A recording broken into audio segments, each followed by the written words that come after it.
Sometimes when you use pancake dies, especially with thinner material, you can get pretty sizable burrs along the edges of the metal. I'm going to show you how to remove those. If there are any large burrs, like this one, that's pretty big, as well as just a couple over here, you can take just a pair of flush cutters and just snip off a little bit. That gets rid of most of the burr. There's one.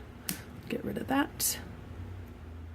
Most of the burrs usually happen around more detailed areas, like tight points, things like that. So even just a couple little snips removes a decent amount of the burrs. Oh, I also have the back of my piece covered with packing tape, or not packing tape, painter's tape. Because it is a bright finish, I don't want to add any scratches. You can use many things to remove the burrs from metal, but maybe you can call me old school, but I always go back to my hand files and hand finishing.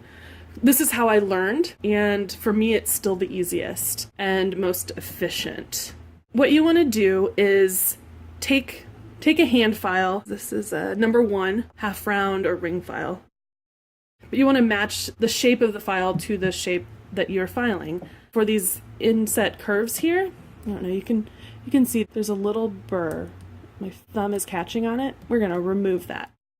Place your metal on the bench pin and then just file at a shallow angle. Go slow. There's no rush.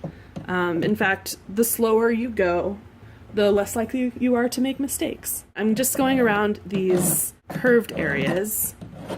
I'm going to hit the high points later with the flat side of the file. You can see I'm not pressing very hard at all. I'm just trying to knock down that sharp raised burr.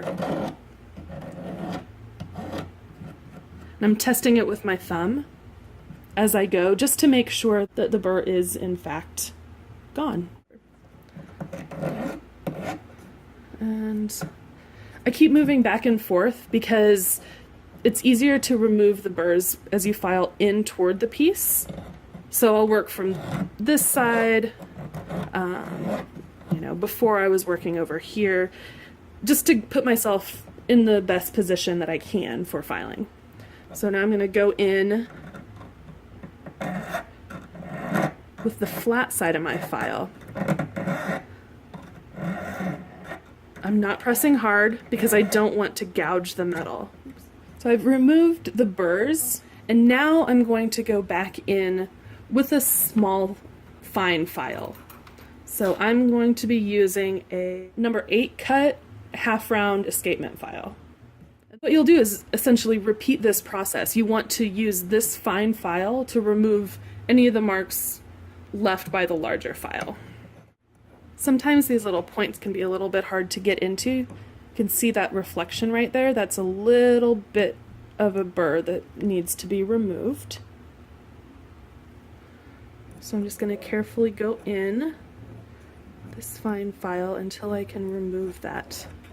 And always get into a position that is most comfortable for you. So I was having, kind of a hard time maneuvering in here. So I'm just going to scoot over to the outside of the bench pin.